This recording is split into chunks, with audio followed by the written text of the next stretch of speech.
नमस्कार, हमारी खास पेशकश शख्सियत में आपका स्वागत है और मैं हूं आपके साथ अनन्या चतुर्वेदी। हमारे साथ आज स्टूडियो में मौजूद हैं डॉक्टर रितेश सहगल, जो कि एक डेंटिस्ट हैं, साथ ही ओरल सर्जन भी हैं। और इनका क्या एक्सपीरियंस रहा है इनकी लाइफ में, क्या इनकी शख्सियत कहती है और क्या कुछ हम सीख सकते हैं इनकी शख्सियत से, आज जाने इनके बारे में। तो बिल्कुल स्वागत है आपका पहले तो कार्यक्रम में, स्टूडियो में हमारे। सबसे पहले मैं सर जानना चाहूंगी आपके बारे में कि डेंटल ओरल सर्जन मतलब क्या होता है, सब चीजें मैक्सिलोफेशियल जो आप बता रहे हैं सर्जन हैं आप, तो इसका मतलब क्या है कि कई लोगों के लिए बड़ा नए नए शब्द होते हैं इस चीजें, और हम आम जैसे लोग रहते हैं उनके अंदर बिल्कुल डिफरेंट होता है इस चीजें। जनरली हम लोग पहले तो बीडीएस की पढ़ाई करते हैं, बैचलर ऑफ डेंटल सर्जरी बोलते हैं। उसके बाद सुपर स्पेशलाइजेशन करते हैं जिसको बोलते हैं ओरल मैक्सिलोफेशियल सर्जरी। और भी डिपार्टमेंट्स हैं, लाइक कंजर्वेटिव डिपार्टमेंट जिसमें आप रूट कैनाल थेरेपी कराते हैं, पेरोडोंटल डिपार्टमेंट जिसमें हम मसूड़े की सर्जरीज और जो ब्रेसेस की सर्जरी होती है उसको ऑर्थोडोंटिस्ट बोलते हैं। So I have pursued myself in oral maxillofacial surgery. तो मैं फेशियल फ्रैक्चर्स हुए और कभी कोई दांत टूट गया हो, फ्रैक्चर्स हुए, या और भी कोई विकृति होती है दांतों की या जबड़े की, उसको मैं ठीक करता हूँ ऑलमोस्ट। सो और भोपाल में almost I am practicing since 2008। I passed out in BDS. Then I pursued MDS in 2015 and 2018 को मैं पास आउट हुआ। एंड उसके बाद मैंने अभी भोपाल में ऑलमोस्ट 2-3 सेंटर्स हैं मेरे जिनमें मैं प्रैक्टिस कर रहा हूँ। सर आपके करियर के बारे में आप बता रहे हैं, डेंटिस्ट की फील्ड ही क्यों चुनी आपने, क्यों मतलब वो यार मतलब डॉक्टर इसमें आपके पास और भी ऑप्शन स्कोप था, फिर डेंटिस्ट क्यों? I love to be a dentist. मैं चेहरे को खूबसूरत बनाता हूँ सबसे पहली बार। मैं चेहरे पे मुस्कान देता हूँ लोगों को, वो एक मेरे लिए बहुत प्राउड फीलिंग है। सेकेंडली मैंने ओरल मैक्सिलोफेशियल इसलिए चुना था क्योंकि मेरे ख्वाब था कि मैं एक सर्जन रहूँ। And this is the only field oral surgery जिसमें आप चेहरे के जितना भी विकृतियाँ हों उनको सुंदर बना सकते हो। लाइक पैदा हुए बच्चे को आपने देखा होगा क्लेफ्ट लिप एंड पैलेट रहता है, कटे तालू और ये सब चीज़ आपने सुनी होगी, उनको रिपेयर हम लोग करते हैं। और भी फेशियल प्लास्टिक सर्जरी, राइनोप्लास्टी हुआ है, नोज की सर्जरी आपने देखा होगा वो होता है।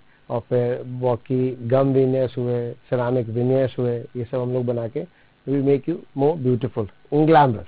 सर ये जो फील्ड होती है इसमें कई सारे मतलब इंडिया में देखा जाए तो प्लास्टिक सर्जरी मोस्टली कोई होता है तो सेलेब्स कराते हैं या फिर कोई कराता है, लेकिन नॉर्मली आपके पास कितने पेशेंट्स इसके लिए आते हैं, साथ ही एक्सपीरियंस कैसा रहा अभी तक इस फील्ड में आपका? बहुत अच्छा, बहुत लोग कॉन्शियस है। इवन आफ्टर कोविड बहुत लोगों ने कोशिश करी है कि they get beautiful smiles and have surgeries done. तो बहुत लोग अब रुझान कर रहे हैं कि दे लुक ब्यूटीफुल। पहले लोग आपने सुना होगा मेटल कैप, चांदी के दांत लगाए हुए होते थे, आपने देखा होगा वास्ते चांदी के। Now they wanted to get replace in whiter, they wanted to look beautiful and जितने भी वाइटनेस मेंटेन हो सके उसके लिए हर पॉसिबल कोशिश करते हैं। लाइक ब्लीचिंग हुआ, क्लीनिंग एंड पॉलिशिंग हुआ। पहले 6-6 महीने में भी एक बार पेशेंट हमारे पास आता था कि दिखाने के लिए कि मैं ठीक हूँ कि नहीं। अब every 3 months they come to us that sir check कर लीजिए आई एम लुकिंग ब्यूटीफुल और not. So this is the main thing. लोगों को सिनेरियो बहुत माइंड सेटअप चेंज हुआ है कि they want to look beautiful. And दांत से रिलेटेड केरियस पोर्शन और ये सब चीज़ों के लिए भी रूट कैनल कराने के लिए बहुत लोग आते हैं।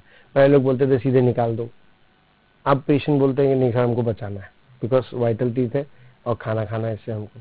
बिल्कुल, आई गेस आज के दिन लोग जानते हैं कि फेशियल ब्यूटी जो कितनी जरूरी होती है, साथ ही इसके लिए मतलब इन्फॉर्मेशन भी है उनके पास। तो खैर सोशल मीडिया में हर चीज अब बहुत फ्री हो गई सबके लिए।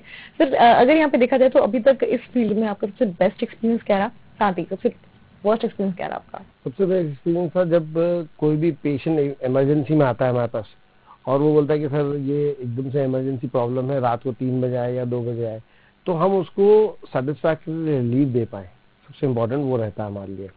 एंड कभी कोई फ्रैक्चर ट्रॉमा में हमारे पास पेशेंट आता है तो इमीडिएटली उसको रिहेबिलिटेट सूचर करके उसका जो नॉर्मल स्ट्रक्चर है उसको मेंटेन कर पाए, वो हमारे लिए सबसे इम्पोर्टेंट चीज़ होती है।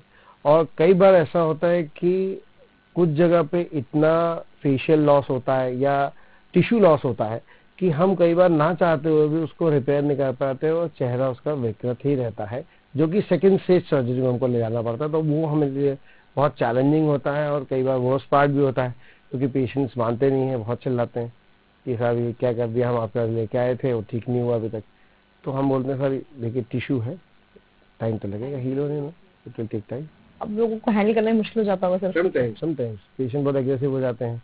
एक्चुअली मेंटल ट्रॉमा रहता ही है, जब वो ट्रॉमा से आते हैं उस समय उनको कुछ नहीं सोचता ये सोचता है कि डॉक्टर भगवान है और डॉक्टर सब कुछ कर देगा, पर डॉक्टर भगवान नहीं है, डॉक्टर भी इंसान है। जो उसके हाथ में है, जो उसने पढ़ाई करी है, जितना उसका एक्सपीरियंस है, वो उतने कर पाएगा। सर यहाँ पे देखा जाए तो वर्स्ट केसेस की हम बात करते हैं आपको, उसमें वर्स्ट केस क्या रहा अब तक का, आपका एक्सपीरियंस क्या रहा कि मतलब जहाँ पर हो सकता था लेकिन आफ्टर कोविड लाइक जिनको भी हॉस्पिटलाइज हुए, ऑक्सीजन थेरेपी मिली and they receive black fungus, तो नेजल क्लियर हो गया, then it gone into the maxilla, upper जो जॉ होता है, उसको हमने कई बार किस किस पेशेंट में निकालना पड़ा हमको। द थॉट वाज दैट कि आज तो हमने इसको निकाल दिया, जब हम ऑपरेट कर रहे थे तब भी हम यही सोचते थे यार हम आज तो इसको निकाल रहे हैं इसकी जान बचाने के लिए, लेकिन नेक्स्ट आफ्टर फ्यू मंथ्स ये खाना कैसे खाएगा। It was very tough. Then zygomatic implants एक होते हैं जिसको हम ऊपर जॉ बोन से ऊपर से सपोर्ट लेते हैं, ज़ाइगोमेटिक बोन से, और हम अटैच कर देते हैं, तो वो हमने कुछ केसेस करे और फिर उनसे हमने पेशेंट्स को मैक्सिला रिहैबिलिटेट किया। सर हम लोग अगर ओरल की बात कर ही रहे हैं यहाँ पे, तो कोरोना के बाद और कोरोना के पहले, यानी कि इस पेंडेमिक में क्या आपने देखा, क्या एक्सपीरियंस आपका रहा? कोरोना के टाइम पे डेंटिस्ट के पास भी काफी रिस्पॉन्सिबिलिटीज थी, तो उसके बारे में विस्तार से बताइए। कोरोना के टाइम पे हम लोगों ने चूंकि हम लोग तो ओपन थे, हम लोग क्लिनिक में काम कर रहे थे रेगुलरली, बात ये थी कि डर ये था कि हमें कहीं कोरोना होना हो जाए, तो हमने अपने पूरे प्रिकॉशंस मेजर्स लेके काम किए and every 30 minutes we bring the patients, हम लोग पेशेंट्स को बुलाते थे और ट्रीट करते थे, पूरा सैनिटेशन प्रोटोकॉल मेंटेन करते थे। देन प्री कोविड ये था कि पेशेंट्स आते थे और पूछ के विंडो शॉपिंग करके चले जाते थे, लाइक यहाँ कितना रेट है, वहाँ कितना रेट है, ऐसा वैसा, आप इतने में क्यों कर रहे हो, वहाँ इतने में हो रहा है। बट आफ्टर कोविड ये देखा गया कि पेशेंट आया, वो भरोसे से आ रहा है आपके पास, वो नाम सुन के आ रहा है आपका, क्या आप अच्छा करोगे, वो बैठता है चेयर पे, वो बोलता सर नो कॉस्ट मैटर, आप तो ट्रीटमेंट अच्छा करिएगा बट बेस्ट करिएगा, हम यही चाहते हैं, no matter what money is. Secondly फिर उसके बाद जो ये हुआ कि पेशेंट्स को जो है वो रुझान बहुत बढ़ गया है डेंटल ट्रीटमेंट की तरफ। जैसे ही उनने ब्लैक फंगस का ये पूरा सुना था सिनेरियो, आफ्टर ब्लैक फंगस सभी डर गए थे, सब एक बार चेक कराने जरूर आते थे कि सर मेरे को देख लो आप, मैं डायबिटिक हूँ, कहीं मेरे को ब्लैक फंगस तो नहीं, मैं हाइपरटेंसिव हूँ, मुझे ब्लैक फंगस तो नहीं। कार्डिक पेशेंट्स आते थे, सर एक बार देख लीजिए, that blood pressure is not raise and I am fit and fine. Sir ये सारे पेशेंट्स जो हैं आपका जब आ रहे थे, तो आप अकेले हैं, उस कोरोना की गाइडलाइन का पालन भी करना है, सैनिटाइजेशन भी करना है, तो ऐसे में संख्या भी ज्यादा है, तो कैसे ट्रीट किया, कैसे मैनेज किया इतने सारे? Actually we have got a staff, completely staff, और हमारी सेटअप फ्री क्लिनिक है भोपाल में जो अलग अलग सेंटर्स पे मैनेज करती हैं, तो उन सेंटर्स पे हम लोग अलग अलग स्टाफ के द्वारा मैनेज कराते थे and all the patients are given appointment by appointment. Emergency treatment में बाहर ही एक बेड दिया हुआ था जहाँ पर इमरजेंसी पेन किलर्स ये सब देके and they get the appointment done, and afterwards after 30 minutes, every 30 minutes there will be a protocol to come inside and have the treatment done. And single visit में हम complete कर रहे थे सारे treatments, like root canal therapy 3 visits जाना पड़ता है, हम उस समय सिंगल विजिट में पूरी root canal complete करके उन पेशेंट को भेजे ताकि नेक्स्ट अपॉइंटमेंट के उसको परेशान ना होना। सर आप बता रहे थे कि 24 आवर्स के लिए हॉस्पिटल जो है, पहला हॉस्पिटल देश में खुलने जा रहा है जो कि आपका है, उसके बारे में विस्तार से बताइए। साथ ही कितने क्लिनिक्स हैं आपके, कितने सेंटर्स हैं? एक तो मेरा बीएचएल में आनंद नगर में सेंटर है जिस known as Saigal's clinic and trauma centre. Second clinic is at Sanchi complex MP Nagar, it is known as AVS dental clinic. AVS dental clinic is basically known as my mother father's name, Ashok Vijay Saigal clinic. And the third centre that we are opening is at Kalpana Nagar, it is India's first 24/7 dental hospital, जहां आप रात को 2 बजे 3 बजे भी आएंगे कि मुझे डेंटल पेन है and I want to get relief, तो इमीडिएट हम रूट कैनाल वहाँ प्रोवाइड कर सकते हैं या कोई भी डेंटल प्रोसीजर की ट्रीटमेंट ऑपरेट कर सकते हैं। सर ट्रीटमेंट से हम बात कर रहे हैं यहाँ पे, तो एक ओरल जो सबसे बड़ा खतरा होता है वो होता है ओरल कैंसर का, यानी कि बहुत हमारे अगर इंडिया की बात करें, बिहार, यूपी या मध्य प्रदेश की बात कर ले हम, तो एक परंपरा चली आई है गुटखा खाने की तो ये जो चीजें होती है, टोबैको जो है काफी इंजरियस होता है हेल्थ के लिए, तो एक ऐसा क्यों है? और हर किसी को, यानी कोई अगर कुछ समय से खा रहा है उसको कैंसर हो जाता है, कोई लंबे समय से खा रहा है उसको नहीं होता, तो ये अलग अलग केस सिनेरियोज होते हैं, तो इसके बारे में विस्तार से बताइए। कोई भी चीज आप माने तो समझ लीजिए घर में आप डेली सफाई करते हैं, ऑलमोस्ट डेली, एंड अगर मैं एक तरफ एक घर में कोने पे कचरा पड़ा रहने दूं और हम रोज रूम फ्रेशनर डाल रहे हैं, उससे क्या फायदा होगा? कुछ नहीं। तो लोग क्या कर रहे हैं, अभी जो यंग पीढ़ी है, पहले के लोग क्या करते थे, वो घिस्सा खाते थे। घिस्सा मतलब बोले तो वो तंबाकू मल के उसमें सुपारी डाल के और रख लिया हमने। और थोड़ी दूर पे गए, फिर अपने दोस्तों से मिले वो, या चौपाल पे बैठे, 15 मिनट बाद उन्होंने पानी पिया, कुल्ला करा, फिर चाय पी, फिर गुटखा खा लिया। तो गुटखा बाहर निकलता जा रहा है, फिर वापस जा रहा है। लेकिन अपने जो ये गुटखे के जो प्रचलन पाउचेज वाले चल रहे हैं, लोग रखते हैं मुंह में और गाड़ी चला रहे हैं, या अपना जो भी काम कर रहे हैं, गाड़ी सुधार रहे हैं या कुछ भी कर रहे हैं, ये सब काम करते रहते। तो वो जब रखा रहता है तो कोई भी चीज खराब रखी रहेगी, वो इरिटेट करेगी आपको। आप रात को खाना खा के एक बाइट मुंह में रख के और सो जाइएगा, और जब मॉर्निंग उठेंगे ना तो वो एरिया लाल मिलेगा। क्यों? वो उस चीज को इरिटेट कर रहा है। सो बेटर मैं कहूँगा, आप खा रहे हैं गुटखा, ठीक है, मैं मना तो करूंगा आपको गुटखा ना खाने के लिए, लेकिन अगर आप नहीं छोड़ पा रहे, कम से कम इतना तो कर लीजिए कि उसको रेगुलरली स्प्रेड करिए और खुला करिए। हाँ, छूट रही नहीं छूट रही है, लोग जानबूझ के खाना चाहते हैं, लोगों को आदत नहीं है। पहले सर्वे आया था एक पहले सिगरेट के लिए वो चला था, तो जिसमें उस पे पहले नहीं लिखा होता था कि सिगरेट जो है हानिकारक है, लेकिन जैसे उसने छपा तो 5 लाख और बढ़ गई उसमें बिक्री। तो ये कुछ है साइकोलॉजिकल आई गेस की। और जब लोग फैशन मानते हैं सिगरेट पीना, दोस्तों में खड़े हुए, चले एक सिगरेट पी लेते हैं। हाँ, ये चीज है भाई, कोई तलब तो है नहीं आपको पीने की, लेकिन स्टिल आपको एक फैशन के लिए चाहिए।